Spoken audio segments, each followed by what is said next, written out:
Good evening and welcome to the Sound Off Show. My name is Linda Kirker. I host the program, and thanks for joining us tonight. I'm always happy to have you folks out there, and I hope that more and more of you are catching on to the fact that our channel number changed. It's no longer channel 15, it's 1079. So if anybody happens to ask you, if you're tuned in, you already know that, of course, but share that with others, if you will, in case they might have an interest in joining us as well.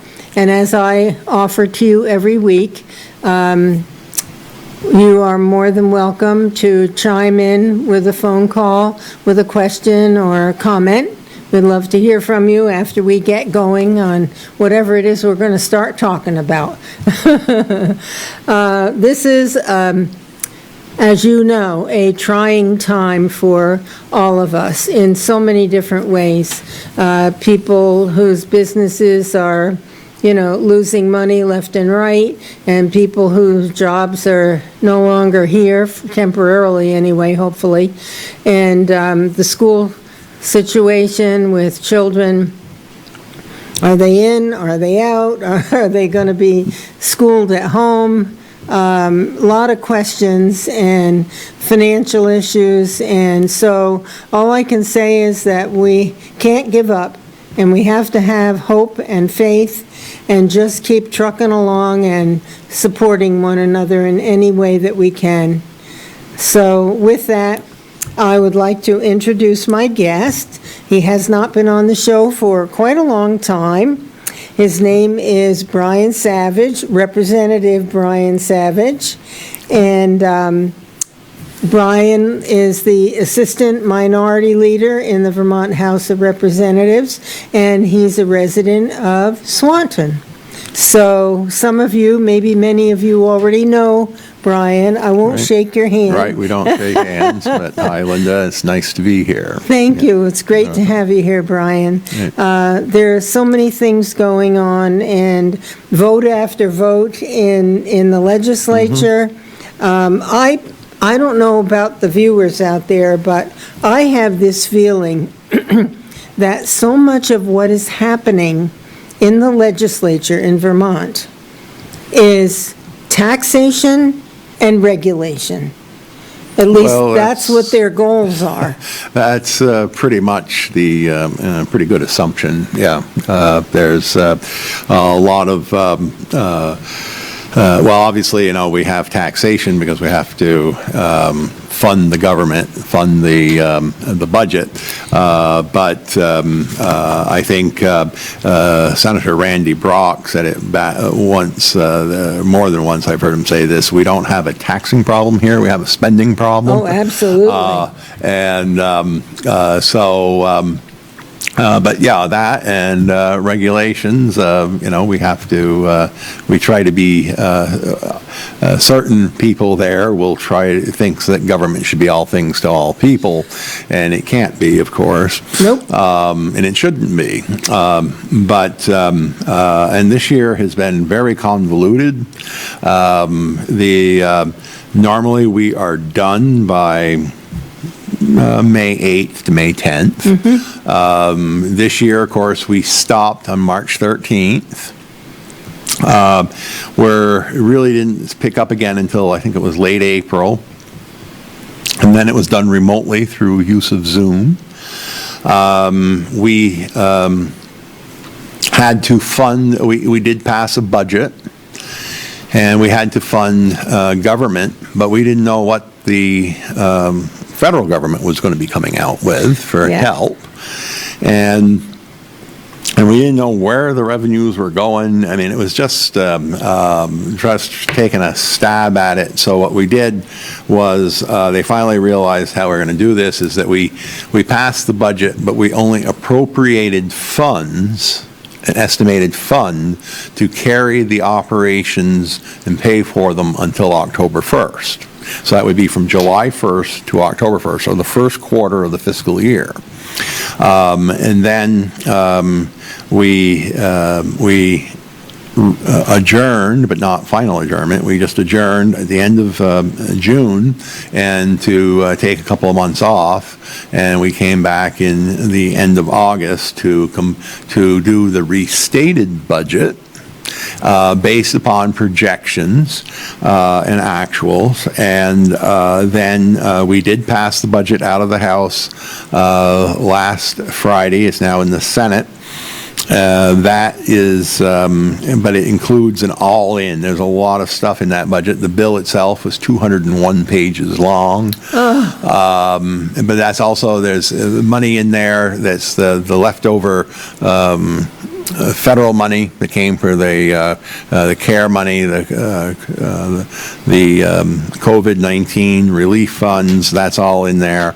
What was left there, so there's a lot of stuff in there. We passed it out. Goes over to the Senate. They're working on it, and but we have to get that done and signed by the governor by midnight, September 30th, because at 12:01 on October 1st, we wouldn't have any money to fund the state. So I'm confident that that will come up, and now we now have to do the miscellaneous tax provision bill, which is we haven't gotten yet. And they are talking again about sales and use tax on the cloud services, software on the cloud and whatnot. And that remains to be seen. We haven't seen the bill yet. They're working on it. And that's basically a revision of what was had already been done. And the other we also commissioned a lot of temporary legislation due to the COVID crisis. And ideally, when we came back, it was to strictly deal with COVID matters. However, since we're still in session, anything can come up on the table. Mm-hmm. And so now we're talking about other stuff that personally could wait until January. Because some of this stuff that we were discussing would not have been brought up if we weren't in session. If we had adjourned, if it was a normal year and we adjourned October or May 8th, we wouldn't have dealt with it. It would have waited until we came back. And but they all got to put in their political points and do their thing. So that's where we are. All the special interests. Yeah. It's it's going to be an interesting few weeks coming up. Our target date for adjournment is September 26th or 25th, I hope it's soon. It's very difficult. This is probably the first time ever that people have had to campaign and still be in session. Mm-hmm. Extremely difficult. Mm-hmm. I imagine. Yeah, so it's... So if you adjourn on September 25th, yeah, you return in January. Assuming we're reelected and new people are elected. Yeah. We'll be back in January, barring any real crisis where the governor has to call us in. So you get 3 months off. Right. So because of all this extra time that our legislators and senators are in session, right, that means we're paying more, correct? You are. We're getting our weekly salary. We didn't in the 2 months that we were off in July and August. However, in that we're all working from home on Zoom, we are not putting in any expense money. Mm-hmm. So there's a considerable savings there to the state as far as the expense is concerned, and that would include, for the viewers that don't know, we're paid mileage if we commute to Montpelier. If we don't commute and stay there, you're paid per night. For 4 nights, room of, I believe, $125. It's like $60 a day for meals for 4 days, and then a 1 round trip from home to Montpelier. And that adds up pretty quick, and multiply that by 150 people. So there is savings there. And I'm not sure exactly how it will sugar out. But it's I think all of us, I mean, this has cost some of us, I'm sure, money, and if they're self-employed, it's getting expensive,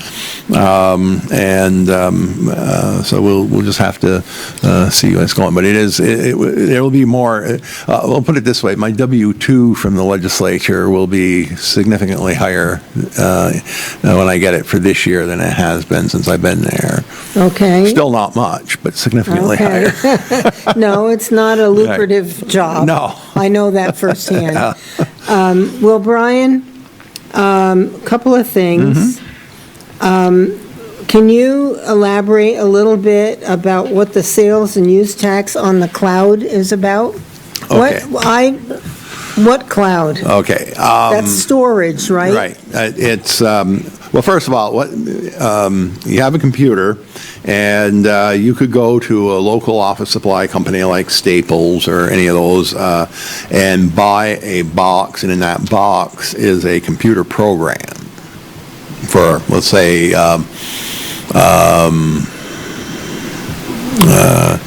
QuickBooks. Okay, you buy QuickBooks, and that's a computer program. There's a disk in there and a manual. You pay for it at the register, whatever it costs. So it stores. It's actually, you're buying it, and then when you take it home or to your office, and you put the disk in, follow the instructions, and you load that software into your computer.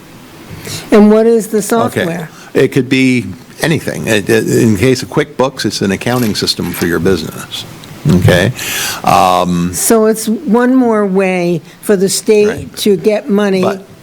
Right, which they've been doing, because that's in a store, in a package. Okay, it's just like you go buy anything in a store, you're going to pay sales tax on it. So that's the way it's been. The other way of buying software is going online and ordering it online. And again, they now charge sales tax on that. It'll come up when you order it, and they'll say, residents of Vermont. And there's a variety of states that charge it, so you put in your 6%, and on the way it goes. Is the tax 6% on everything? Pretty much, yeah. Unless I bought something recently, I can't remember what it was, and when I looked at the tax, I said, you have to be kidding me. What was it? I don't remember what I bought. No, but the percentage, do you know? No, I didn't Okay. figure it out. Because if your town or city has the local options tax, as the town of St. Albans does, there's a 1% extra on it. And the city of St. Albans, I believe, has adopted that also. So again, but then when you go to the cloud, and I don't really understand the cloud myself, but it's out there in internet land. In La La Land. Yeah. And you go and you buy it. These people that are selling the stuff on the cloud are not registered with the state tax department, so there's no taxes on it. But I think the cloud is a place where your information is stored. Right. And so you buy it, or you get it, you buy it. So does that mean that it's not stored on your computer? I believe it will be eventually stored. I mean, you're going to be able to call it up and use it. Yeah. I'm not. Okay. I'm not. I That's guess okay. I'm at the mercy of the viewers. Maybe a third grader out there could call in and explain. My granddaughter can call and explain it to us. Oh, I know, it's a whole different world. But I do know that's what they're going to be taxing, just that, because Okay. we're paying tax. Well, on they're this always stuff. looking for things to tax. Yeah, and this has come up a lot over the years, and again, it's a tax, and if you're not really getting anything, if you're using, it's more, I think, like using a service, but there's difference of using a service versus using the software, and so that's a. Do you have to pay for a service?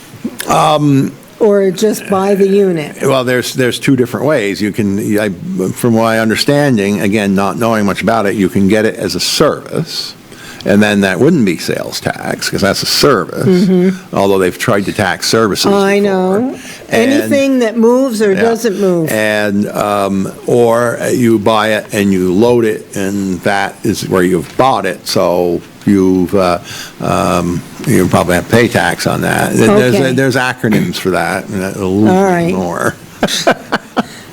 All right, I've had enough But of it's that. not popular. I've gotten several emails from constituents that feel that they should not be paying taxes on this cloud stuff because it's just out there. Okay. Now, you mentioned that you have to fund the government, all right? Yes, yeah. Now, here's my question. A novel idea. Has anyone in the legislature ever considered doing a study of the various departments, an analysis of the spending and the benefit of spending the money? The worthiness right. of it. I don't know recently. I know there has been talk of that, and each department needs to, do exactly what you say. That's a cost analysis study, or Well, I think the auditor audit. needs to get Right. involved. And the auditor, I believe, does need to get involved. I don't disagree there. But I have said all along, also, we have many different programs that provide tax relief to individuals through various programs. I mean, there's the rebate property taxes, there's current use programs, and there's a variety of others. And I've wondered if you took all of those and calculated if they weren't in existence, because you're paying for that somewhere, somebody's paying for that, and if those weren't in existence, what would happen to the total tax rates?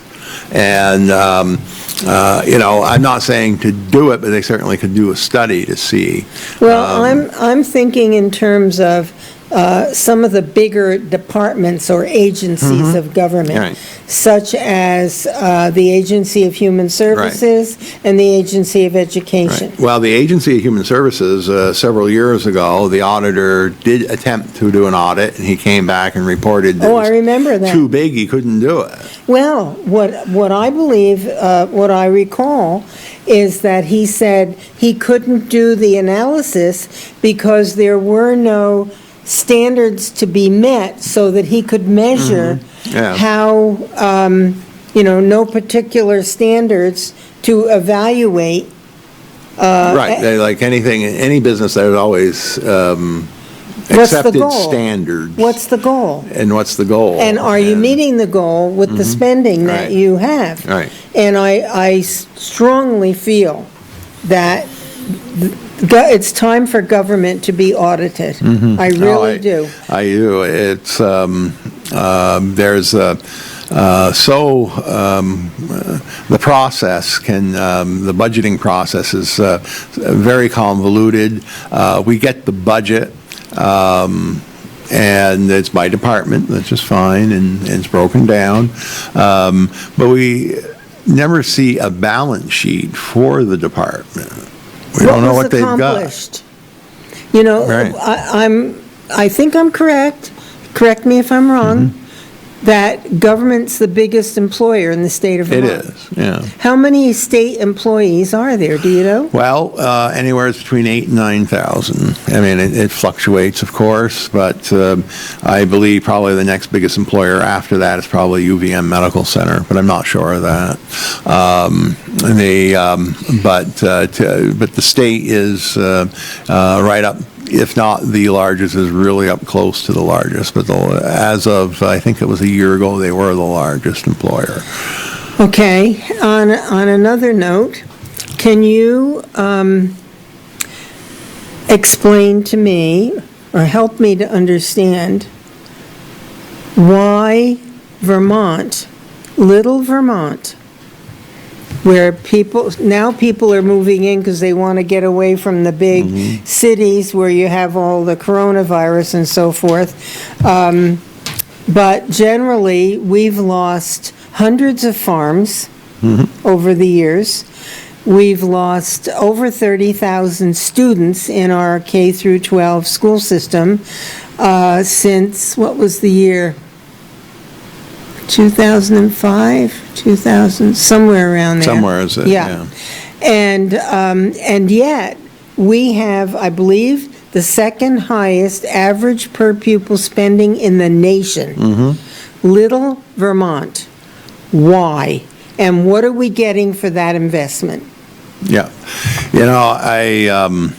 It's a very good question. I wish I had an answer to it. I don't think anybody has an answer. I think we're operating some very small schools, and I'm not advocating that schools should be shut down.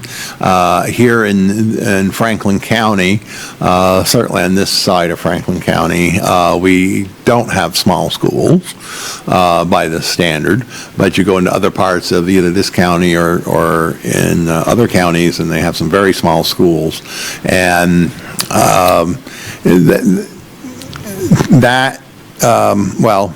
Act 46 was supposed to take care of that problem, and I haven't heard anybody's taxes going down because of the mergers. No, it was a temporary thing offered to pull people into Act 46. Right. But I don't. But when you have economies of scale, I mean, if you've got a small school serving 50 kids, and they're within 5 miles of a larger school. So is it economically feasible to keep that small building that has to have everything that goes with it running when they could just be absorbed into the larger school? Bigger isn't always better, but just from a standpoint of. Well, how successful have the mergers been? I'm not sure exactly who's merged. There's been nobody up in this area. I think it should be the choice of the voters in the community. Right. They should not be forced or lured in with a temporary, your taxes will go down for a year. Right. Well, my understanding is it would take the voters of this district to decide whether a school is going to close, but it would be broken down that the town where the school is located would Some of the smaller schools, like Montgomery and Franklin, have excellent outcomes. Oh, they do. Yeah. The kids do really well, exceptionally well. They're small schools. And what are we doing with these big merged schools? What are the outcomes there? You've probably seen the results of the testing. Right, yeah. And how in some areas, in some schools, the grades or the outcomes, went up. But, we have a caller. Caller, welcome to the Sound Off Show. What's on your mind? Yes, good evening, Linda. Hi there. How are you, Norm? Good. I've got a couple questions for the congressman. Representative, go ahead. He's a representative. Go ahead. Right. Okay. One of the questions I've got for him is the carbon tax in the Green New Deal. Have they talked about that at all? No, they have and they haven't. It was called the. There's been no identification. It's been sitting out there. It's sitting on the wall. Is this TCI? TCI and Transportation Carbon Initiative, I believe. Climate, isn't it? Climate Initiative? Transportation Climate Initiative, yes. Yeah. It hasn't been brought up for discussion yet, and we're keeping our fingers crossed that it won't. However, the Global Warming Solutions Act has passed and is awaiting action by the governor, and that's another whole thing that maybe we'll talk about. It doesn't mention anything in there about a carbon tax specifically, but the new panel that it's created that takes authority away from the legislature, they probably can bring up and suggest it. So that's down the road. But as of right now, there's been no serious discussion of a carbon tax. So that panel that's been brought up, they'll actually supersede or override the legislature, correct? Well, that's on these discussions, and that's why many of us voted against it, was because the legislature is abdicating its responsibility. Is that a 23-member? 23 or 25 member, yeah. Why are all of a sudden, for education, you have the Green Mountain Care Board, and then you have this other entity controlling the education system. You have, with this, another paid group of people. Not sure. I'm sure they're getting paid. I know members who are on that board will, who are members of the legislature, because there's some legislative appointments, they'll receive their per diem when they meet. But why are they needed? Well, they're going to set the policy and direction for. Oh, sure they are. Yeah, and they'll circumvent the people. Right. The people, they're basically putting in regulations, and and dealing with matters that should be dealt with by the legislature. Yes, you're elected by the people. That's right. To function on our behalf. Mm-hmm. And when you get all these other entities that are not related to the legislature and not related to the people at large, who knows, maybe they have an ulterior motive. Well, so there'll be all these boards now that'll actually be operating. And as we spoke of the other night when I was on your show, we talked about HUD and all that, and the fact that the larger cities would be speaking up for the urban cities, and everybody's speaking for everybody, and we're allowed to pay the taxes, but we can't say anything. Right. So there are a lot of things going on that circumvent the people at large. All right. So now another thing for Brian, has there been any talk of defunding any of the police agencies? Not at the state level, and in my estimation, there better not be. Amen to that. We had the budget. We passed the budget in there as the budget for the Department of Public Safety, so we at the state level have not even had that discussion. And I hope it stays that way, because I just, with the marijuana bill coming up, they're basically going to make more work for the police, and that could be coming up in the next few days, as a matter of fact. So I don't think, I just hope it doesn't come up, because there's. Well, I just signed a petition today requesting that the governor does not defund the police. I signed this petition and mailed it in today. Mm-hmm. Yeah. He's indicated that he will, he doesn't feel the police need to be defunded or should be defunded. Now, in each municipality, I think it's a mistake, and that they do, but that's, a local issue, and let the leaders of those towns and cities that do, they have to answer to their taxpayers. Well, I think the people of these communities like Burlington, these taxpayers, I think they ought to hold their taxes back and not pay their taxes, and if they're going to be run by all progressives. I know I've talked with some friends down in Burlington, and they're not very happy with the way things are going. But I said, well, you've got to get out and get everybody out to vote. When will the people rise up on a lot of these issues and say enough? Right. Well, before I hang up, Linda, let me caution the voters. Voters again.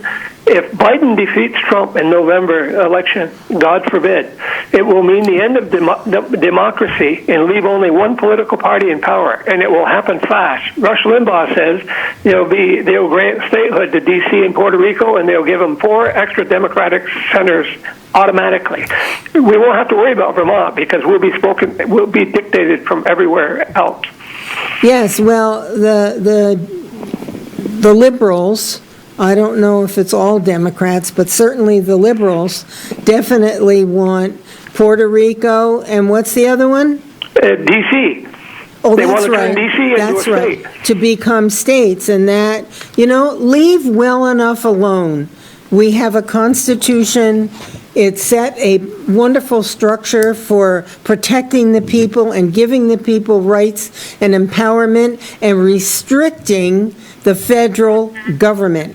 And the federal government is, there are people, God forbid, that Mr. Biden get elected. It would be the demise of the United States of America, because... Well, I caution the voters again tonight. I'm calling in, caution the voters. They need to get to the polls, not mail in their ballot. They need to go personally, not mail in a ballot, but do it personally and be sure they're there. And what's at stake is this country you won't recognize this country. Trust me. I've read a lot about it, and they'll end up, if you think anything of your guns, that's involved too.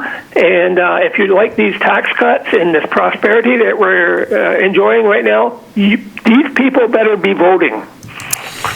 Yes, and that's, voting is another issue, and that, to me, is so critically important that we have to be a legal citizen. We have to prove that we're a legal citizen and that we live in the district where we're voting, and that will protect the integrity of the votes and the voting system and the outcomes. As we spoke the other night about ballot harvesting, that was the test bed. California was the 2018 elections, and they plan on using ballot harvesting for this new nationwide if she gets her way about it, this Speaker of the House. What would happen if, I think it's a likelihood that it could happen, that on Election Day,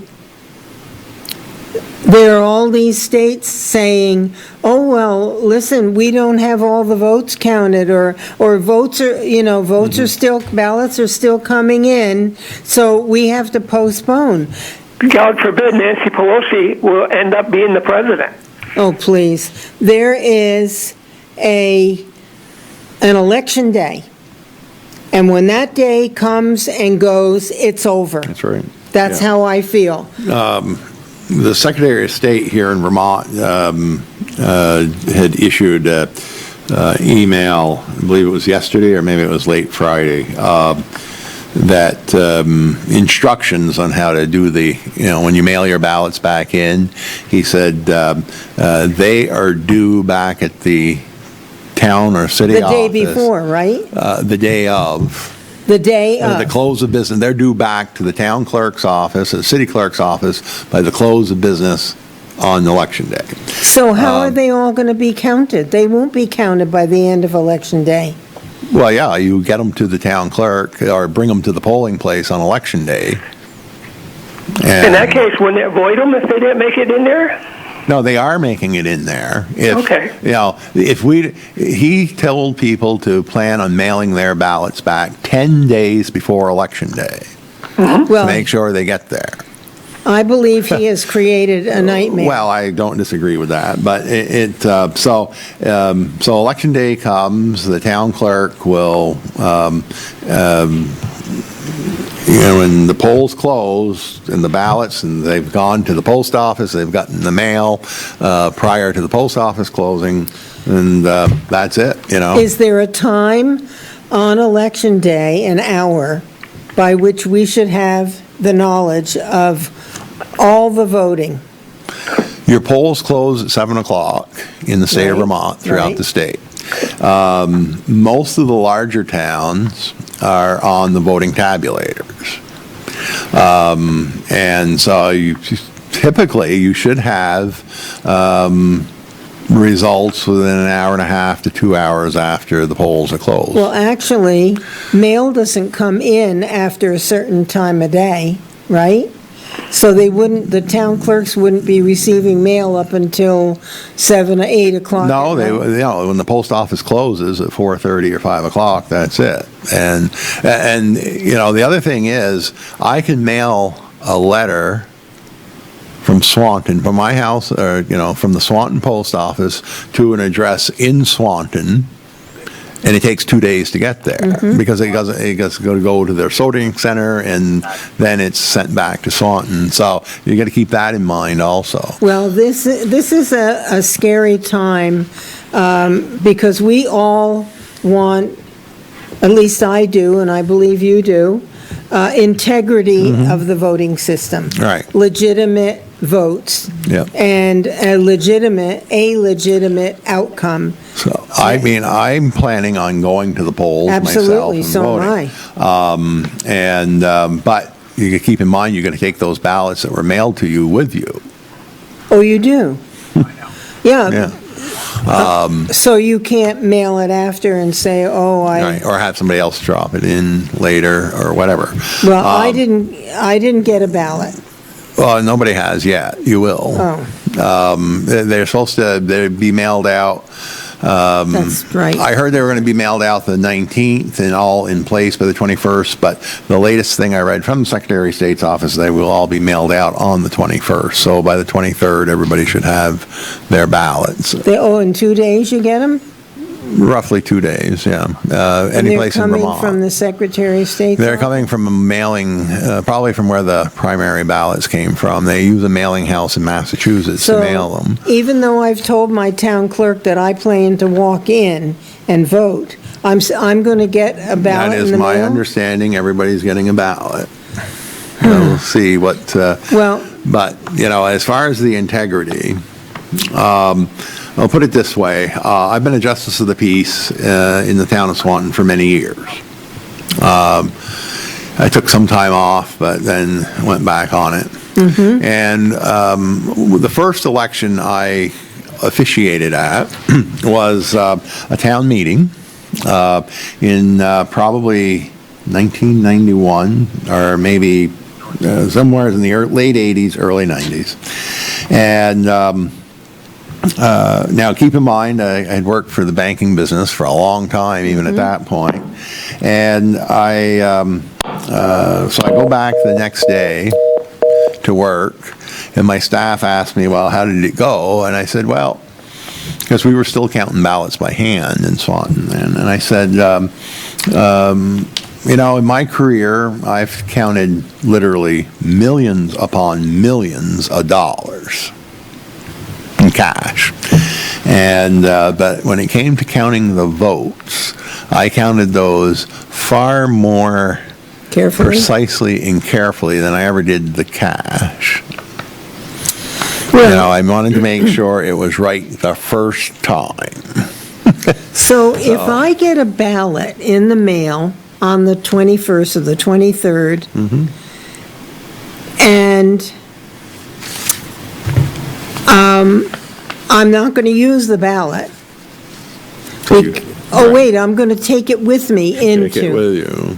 Okay. There will be instructions in with the ballot. So when I take the ballot from my home into the polling place, okay. So you walk in, you check in, just They'll as you check always me do, off. and you do your ballot. You go up to the machine, if you've got machines, and slide it in and check out. So do you vote at home and then just bring it in and put it in the machine?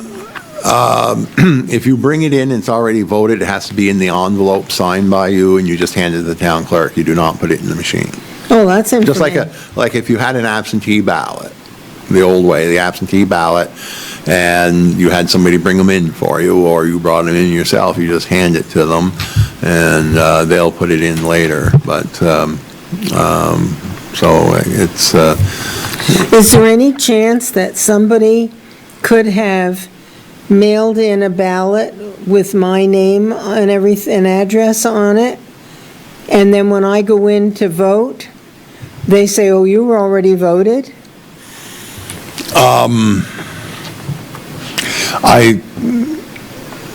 I suppose there is that chance. I mean, there's always, where there's a will, there's a way. Somebody wants it. But what they would do, they keep all those envelopes that come in with the signature on them. And I'm not sure, and they're there that day, and you came in and say that happened, and so they would hopefully have the envelopes right there. They'd pull it out, you look, and they'd probably call the Secretary of State's office, and I'm not sure. I say you'd sign an affidavit of forgery, but I don't know how that. Well, how they discount the votes that were cast in that envelope. I don't want to belabor this too much. Right. But there are people that I know who had several ballots, or requests for ballots, or whatever came to their home. Yeah, the postcard, yeah. Yeah, the postcard, that were not theirs. They were for people who previously had lived in the house. So who's keeping track? Of course, if we don't assume our responsibility to the community when we move, to let the Right. town clerk know that you're relocating. Right. A lot of the voter registration lists are bloated. My town clerk told me that was the one thing that accomplished. When they had all the return postcards came back for addressee move, no forwarding address, they were able to eliminate a substantial number off our checklist. And you've got cities and towns in this state that have got a huge checklist compared to their population, which is statistically not able to be done. Right. So it's a good way of shrinking the checklist. I mean, Well, that would be a positive. yeah. So we'll see as that goes, but yeah, it's going Well, to be interesting. back to, just quickly, Yeah. the TCI, the Yeah. Transportation, what did I say? Climate Initiative. Climate Initiative. John McClowery wrote this. I'm just going to read one paragraph. It's not very long. There's an 11-state agreement, and I believe Vermont signed on to it. I Do think you- so, yeah. Yeah, okay.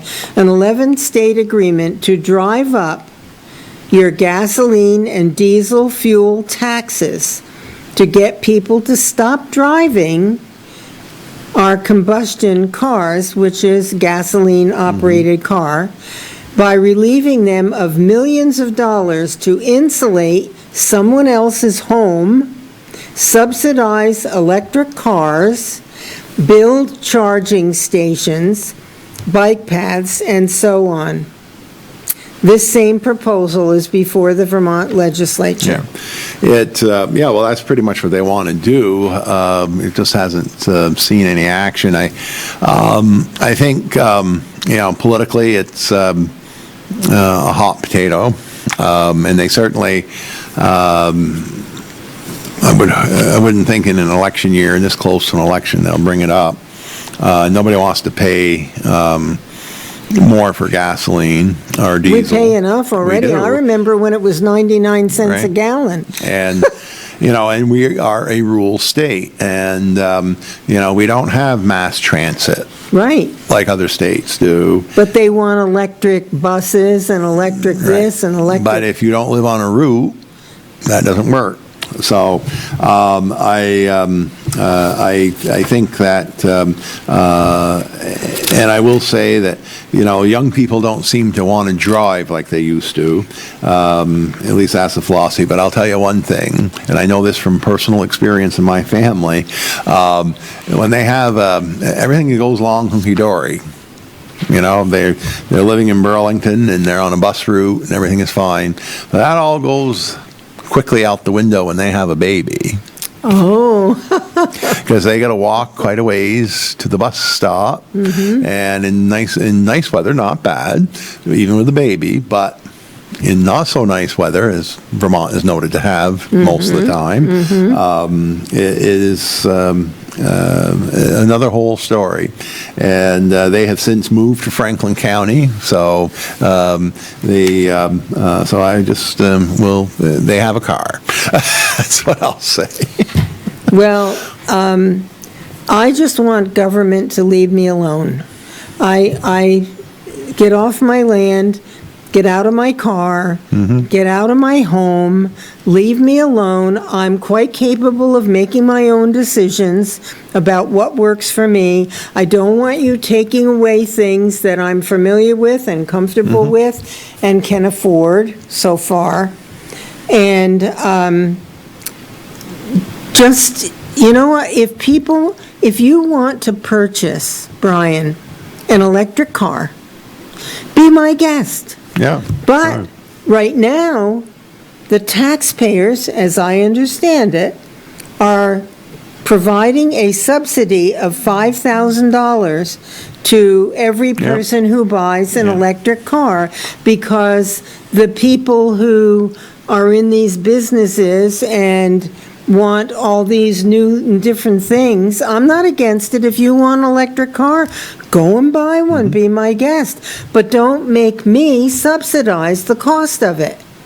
Right, yeah. But there is a subsidy program for electric cars as well as other electric vehicles. I don't have anything against an electric car, but if you want to buy one, and go ahead and buy one. But they are very expensive.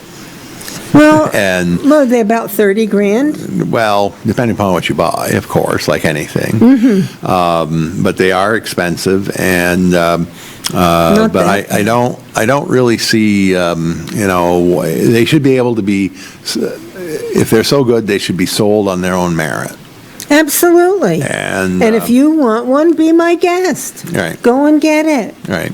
And at a time when people are, struggling in this state at the moment, and many people are, it's some of this stuff could be probably put on hold. However, it was put in the budget, so here we are. Well, speaking of, being in the hole, what's going to happen with the teachers and the government employees fund for health care and the state pension plan. And their state pensions, $4.5 billion, right, and growing. And growing. That's not paid. Right. That is a serious problem that has not.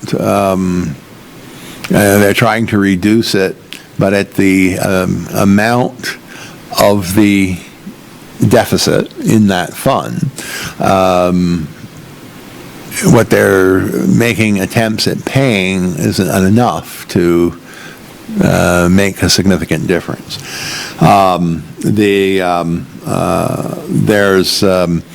This all started through during the administration of Howard Dean. Because he elected to save money, they elected not to fund it for some time. Yes, but it wasn't as bad as it is now. No, but once it starts, that's when they were trying to put in each year up until fairly recently what they needed to put in, even though it was in arrears to start with. Right. But also, so you have, and I'm not an actuary, but so you have X number of people on collecting it.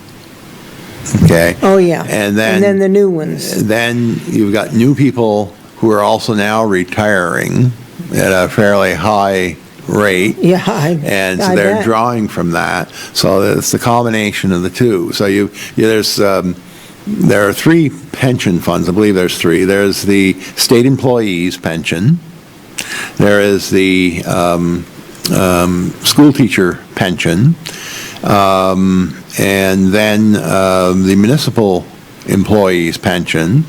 And then in there someplace, I know the state police has its own pension. They have their own pension, but I'm not sure it's their own pension fund. I'm not sure where. I was last I knew that fund was okay, because the state police, because they have they probably pay more into it they than have the rest of them a do. mandatory retirement age of 55. So really? Oh yeah, The state police have to retire? It's always been that way. Really? Yeah, 55. That's it. You retire. So that's why they. Well, then they draw a pension early. Yeah, and that's for more years. That's where that's why they probably have a separate fund for them. I'm not sure how that all came about. So anyway, there's those funds, and it's the state employees and the teacher funds that are in the worst shape, is my understanding. Do you know what percentage of the total, I don't know how much money is supposed to be put in every year, do you know? No, that I don't know, but I wonder it's what significant. percentage of that amount those beneficiaries of that fund put into it. Do they pay 50%? The beneficiaries, I don't Yeah. believe they pay anywhere near, their contributions per year are not that significant. They pay in, but not Well, not a high percentage. How can they expect then that the money's going to be there? Yeah, well, that's where the problem is right now. Nobody paid for my retirement. And so this is an issue that they are not really talking much about. Yeah, I bet. But it keeps going and keeps going, and the interesting thing is in the event that something happens catastrophically to the finances of the state, and the state has to file for bankruptcy, the pensions are lost. The bondholders get it before the pension holders. That was a court decision back some time ago. So we certainly don't want to see that happen. No, but no. That's why they need to get an aggressive plan in place with which to try to correct this problem. And there's been many people, or not many, but there's been several people who have identified this as a problem, have offered solutions. These are retired CPAs who have a very distinguished record in the public accounting business in Vermont, and people ought to be listening to their advice. That's all I can say. One more topic, Brian. Thank you for that. I have been told, and I wondered if you would corroborate or offer up a different option, that about 1/3 of the people living in this state are on some sort of a subsidy, whether it's food stamps or housing assistance or what it might be, about 30 or 33%. Do you know? I know it's high. The exact percentage I don't know, but I would say that's probably not too far off the mark, about 1/3. I know a third are on Medicaid. Wow. The exact numbers, but I'm not. And I know in some of our communities, now keep in mind, this is long-standing, public assistance does include your Social Security recipients. Now, I know I don't agree with that, but that's the federal government guidelines. And if you've paid into it, Right. and you've paid taxes on the money right, but that you earned. so they're counted in this equation, and I had that discussion. I mean, when I was in the banking business, we had to track all this, and you're on Social Security, so that's public assistance. Well, that upset a lot of people, but that's the way the government says. That's me. Right, but that's money that I put in. But I do know we have some towns, and some of which are probably here in Franklin County, that figure for the public assistance is upwards close to 75% of their population. Oh my God. That's we have some towns that in the state that are they're really not prosperous. Are these citizens? Yes. Oh, yes. Wow. Yeah, and that 75, this was from years ago, and I don't think it hasn't improved Holy any. mackerel. No wonder it's expensive to live See, here. back in my prior life, we had to track a lot of this information, and that's there's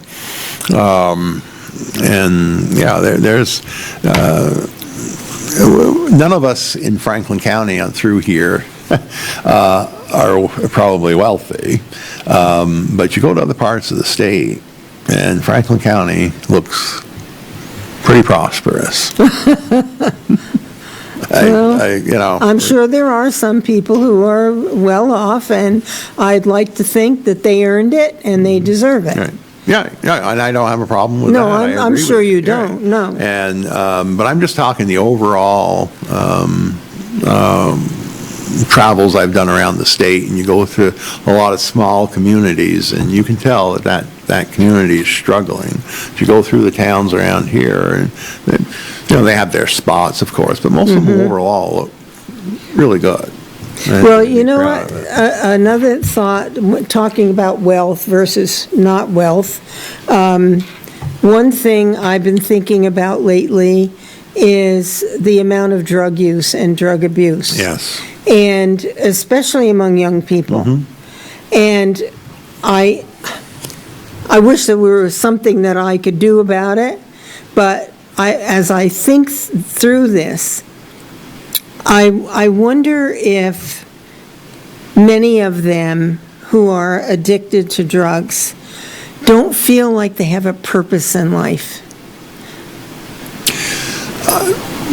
Because when you have a purpose in life, you're kind of driven toward some kind of accomplishment, and it just makes you feel like you're on a path towards something positive. Right. Yeah, that's a good point, and I do think, first of all, we do have a serious problem. We have had for a long time, and I wish I knew what the root of the problem is. I think, but you do raise a good point, and I think that's a very possible. They're looking at it as an escape.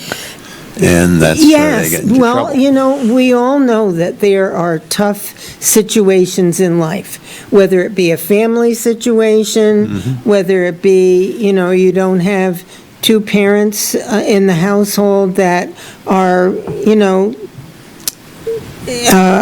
devoting themselves to, helping you to grow up to be the person that is going to be hopefully happy and productive.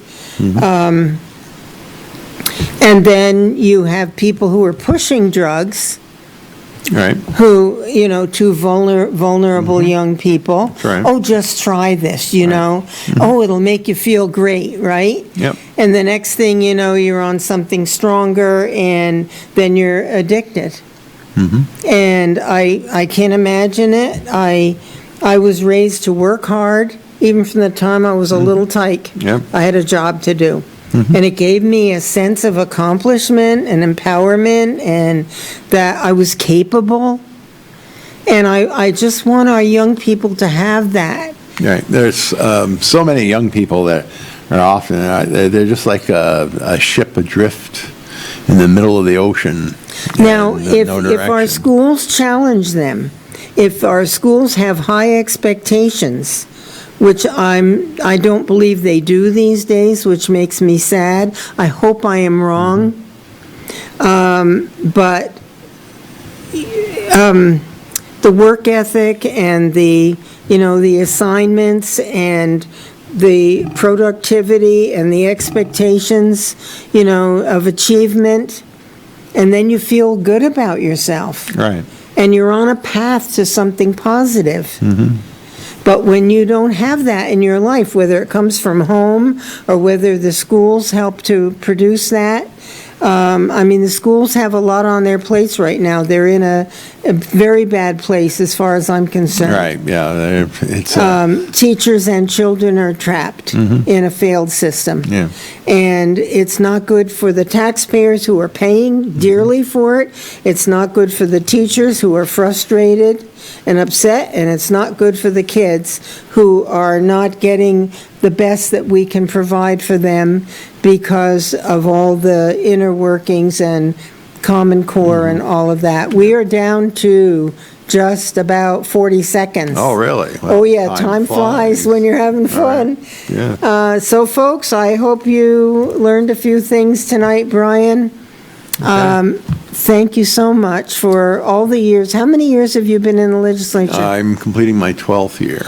Wow. I did 4, and then I moved out of my district. And but I've stayed involved in the county Yeah. party and the state party and other groups. And so thank you so much well, for thank you all for you having do. me. Yeah, Thanks for thank you. joining me. You take care. You too. And keep in touch, okay? Will do. Yeah. Folks, thanks for joining us tonight. I appreciate it, and I'll see you again next week. Good night.